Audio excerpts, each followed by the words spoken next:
It wasn't much of a place to start a parade, just the dusty scar of a road slicing off Tyler Road into the woods on the southern slope of Shades Mountain. But that's where 26 home builders met back in May to draw for the plots they would build on for the 1965 Parade of Homes. The men's faces revealed their thoughts and plans as they picked numbers of the building lots from the straw hat of a fellow contractor. Some frowned at the insignificant scraps of paper that would become so important in the days ahead. Maybe the lot had the wrong slope for the house they had envisioned, but that's a part of building. Change what you can of the land, turn its faults to assets by molding the house to fit the ground and rocks and trees. Others smiled in quiet satisfaction over drawing the lot they had wanted all along, one that would be a proper showcase for their wares and labor. For in the Parade of Homes, there could be no deception.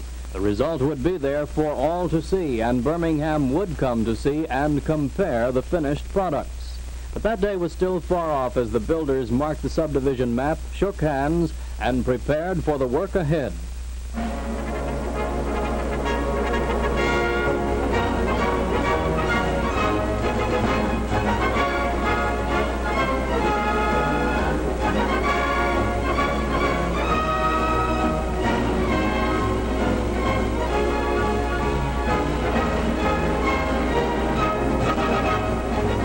Within a few weeks, the main road had pierced deeper into the woods and sprouted side streets along the slopes. The pace remained casual, though, and the dirt road was still a playground for a wandering boy and his dog to explore.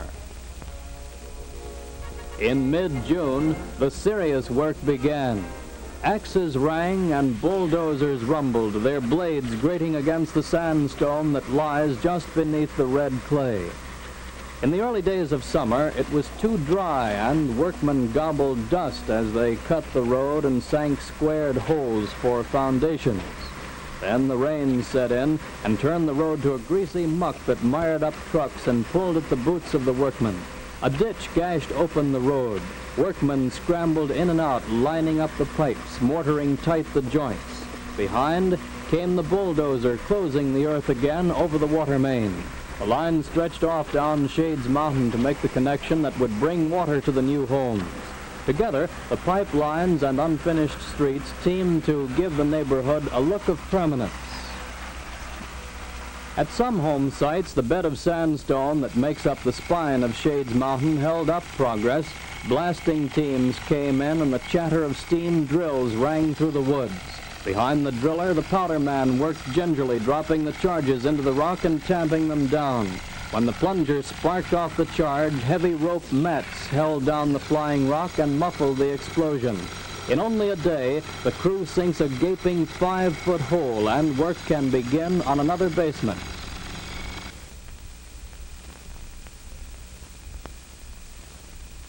The houses, as July approached, were still marked only by the bare promise of string stretched taut to hold the basement diggers true. But the work went on, and the thoughtful visitor was impressed with how little the process of raising a home has changed in the days since pioneers first cleared the land and built their cabins. Bulldozers have replaced mule teams, planks are smooth and slick without the hewing marks of the hand craftsman, but the ring of axes and the thud of picks in reluctant earth abide. Some things automation will not replace in this craft: the sharp square edges of a well-dug ditch, the quiet coordination of men working together, one breaking loose the clay, the other scooping it clear. Unchanged, too, is the joy of building, of seeing the rough woods transformed into a bustling neighborhood. It shows in the face of the foreman who pauses to wipe sweat from his eyes and survey the house growing before him. There's a satisfaction in building unknown in other trades. Perhaps it springs from transforming the scribblings of a blueprint into wood and brick, or from the blending sounds of hammer and saw. Part of it, too, is the easy comradeship of the crew relaxing at lunchtime. Probably it's all of these things, plus the knowledge at the end of the day that the proof of a man's work is there for all to see and will endure. So in late June, the Parade of Homes was 3 months away from the smacking brightness of new paint and the glisten of porcelain, but the parade was well begun.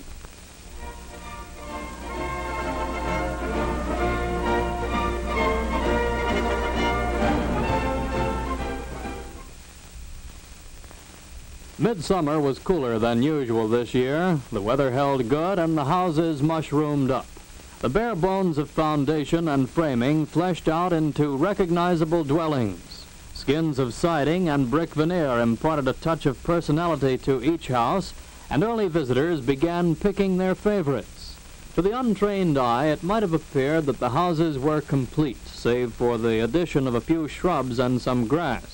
But much of the hardest and most delicate work lay ahead. No detail escaped notice. The parade of homes involves a total concept of quality living. Such items as correctly laid out and forged sidewalks receive close attention, for the future homeowner will have to live with everything on his lot. Landscapers also stayed busy at the heels of construction workers, for builders feel it's useless to take pains over a beautiful home and then set it in a pile of bare rocks and crabgrass. And by late August, the planning that goes into the parade of homes was plainly bearing fruit. The houses fit beautifully into the rolling terrain of Shades Mountain, and here was a project in which the consumer was the chief concern, not just a target to be nailed on opening day. It seems that some developers consider trees a minor nuisance to be bulldozed out of the way, but parade builders preserve as much of the natural setting as possible. No one will have to spend thousands of dollars and wait years for a shady wooded lot. It comes with the house. The streets follow the contours of the land. They're broad and safe and offer good visibility, something for young families with active kids to consider. The buyers of parade homes will not soon be faced with repair and maintenance bills either. For instance, this new siding looks and cuts like wood, but has the weather-resistant qualities of brick. The siding is a fire-resistant combination of wood, asbestos, and cement. The parade of homes will have many such advances to offer this year. The homes will include some of the newest appliances and most advanced materials. Among the innovations are vinyl flooring that never needs waxing, exterior siding that requires no painting, indoor barbecue grills, ovens with snap-out liners, combination dishwasher garbage disposals. All of this plus styling that will not be dated in a few years. Many new neighborhoods look as if the houses were all stamped out of the same mold and plopped down on tiny lots. The only difference in such houses is the placement of the front door or carport, and the only way to find your way home is to memorize the address. Not so with parade homes. Birmingham Association builders feel that each home should reflect something unique, something to set it apart from other houses. People have widely different tastes in design, but there is something here for everyone, and each is one that a family can point out with pride as our home. Builders have made excellent use of materials, both new and traditional. Many of the houses show a skillful blend of rustic woods and old brick. All are designed for easy, low-cost upkeep, and each has some distinctive touch. The selection ranges from sleek, low contemporary to traditional southern colonial styling. The chalet and English country home looks are in evidence in many roof lines and window arrangements. All of these things, style, convenience, economy, are important, but there's an even bigger extra for the 1965 Parade of Homes. As one builder pointed out, at most home shows, about the only change from last year's model is a gold faucet in the bathroom or a new tile pattern. But Birmingham is in luck this year. The 1965 Parade of Homes marks the first showing in this area of quiet homes. You may have read of the quiet home concept in national magazines. It's an exciting new idea in quality living, and Birmingham has been selected as one of the pilot sites for market testing quiet homes. The prospective buyer will see a totally new product. Comparing the quiet home to yesterday's house is like comparing the roar of city traffic to the murmur of a stream. We work in noise all day, builders have reasoned. Why take it home with us? The quiet home conquers household noise, that shatterer of nerves and wrecker of domestic tranquility.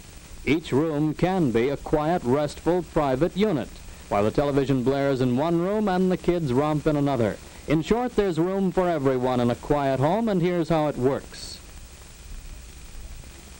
A special cutaway shows the construction of a quiet home wall. In this picture, you can see the studs are offset to cut down transfer of vibrations. Special sound conditioning board is placed over the studs, and half-inch gypsum board is glued to the sound board. Electrical outlets receive a lot of attention. Each one is caulked and sealed to prevent sound leaks. Since back-to-back electrical outlets act like a 15-square-inch hole in the wall, fixtures are staggered at least one stud apart.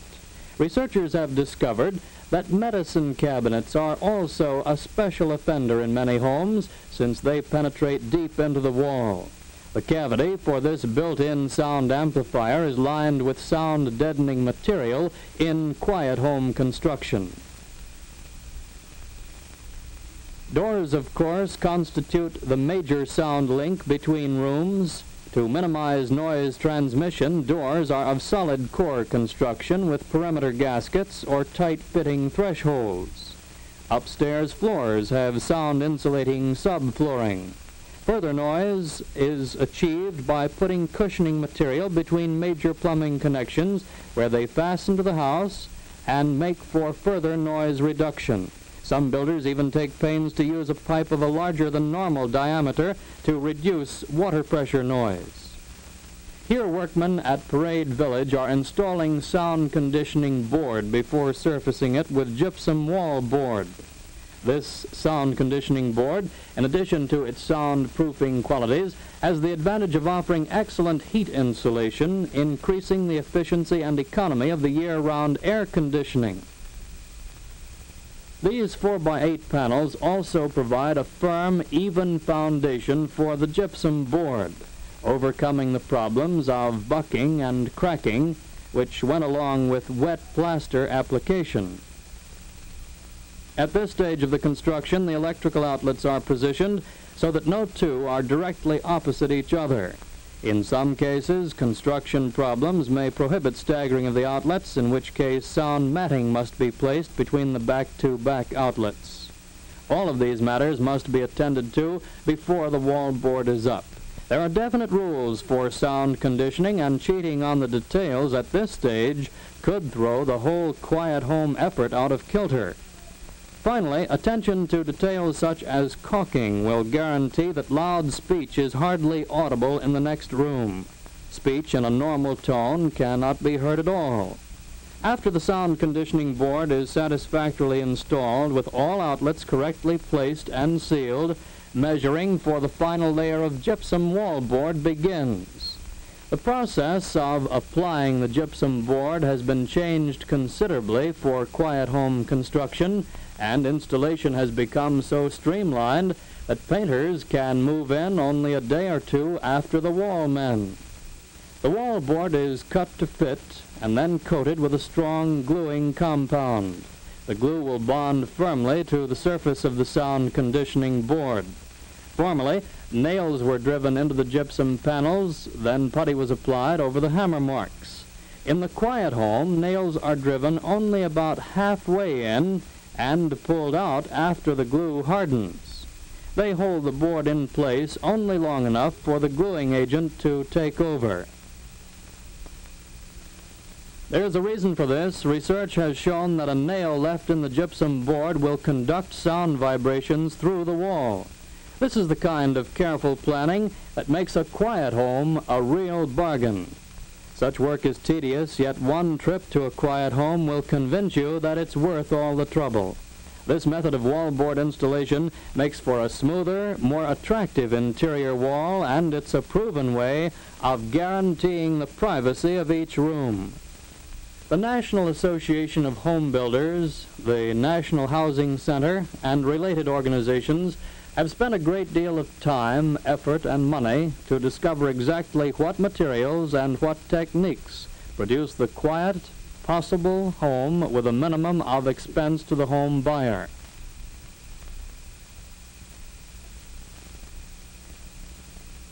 This is a new device that has greatly speeded the sealing of cracks between wallboard panels. In the past, this was done by hand, taking a great deal more time. Advances such as this have brought great changes in the building industry during the last 10 years. The result is a savings in labor costs, which have held value per dollar relatively consistent, while prices have gone much higher in other fields. This is the final step before painting the gypsum wall board. The sealing of nail holes and cracks can be accomplished in a very short time now, allowing the painters to move in the next day. After the tape is applied, a quick touch-up with putty and trowel, and the wall is in its finished form. These new homes will be as soundproof as building technology can make them, even down to the caulking of the electrical outlets. The families that are lucky and wise enough to move into these quiet homes will be getting their money's worth and much more. Sound conditioning is the major breakthrough in home construction in recent years, and Birmingham builders are leading the way.